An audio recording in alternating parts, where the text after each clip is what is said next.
જી મોરબી જિલ્લા પોલીસની જે સ્પેશિયલ ઓપરેશન ગ્રુપની ટીમ છે એને એવી અંગત ઇન્ફોર્મેશન એવી મળી હતી કે જિલ્લામાં કેટલાક લોકો એવા પરવાનેદાર છે જે ગુજરાત સિવાય બીજા કોઈ રાજ્યમાંથી લાયસન્સ મેળવીને અને હથિયારોની ખરીદી કરીને સાથે રાખે છે. એ સમગ્ર વસ્તુઓની ઉડાણપૂર્વક તપાસ કરતા આજ દિન સુધીમાં ટોટલ 8 એવા લોકોને ચિહ્નિત કરવામાં આવેલા છે અને એના પાસેથી 9 જેટલા હથિયારો જે છે એ ટીમ દ્વારા એની તપાસણી કરવા માટે કબજે લેવામાં આવેલા છે.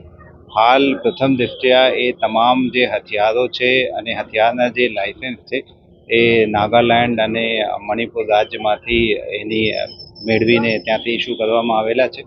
પરંતુ પ્રથમ દૃષ્ટિયા આ તમામ લોકોના આ રાજ્યોમાં વસવાટ હોય કે કોઈ બીજા રીતે ત્યાં રહેતા હોય એવી કોઈ પ્રાથમિક માહિતી મળી નથી અને જેના કારણે એ તમામ વસ્તુઓ શંકાના દાયરામાં આવે છે. એ બાબતની ફર્ધર તપાસ કે એને આ લાયસન્સ કઈ રીતે મેળવ્યા એ ચાલુમાં છે. નહીં, એ કેટલા રૂપિયામાં આવતા હતા એ અત્યાર સુધી ક્લિયર નથી. કઈ રીતે એને પાસે એ વેપનના લાયસન્સ મળ્યા છે એ બાબતની સમગ્ર જે છે એ છેક સુધી એની તપાસ હાલ ચાલુમાં છે.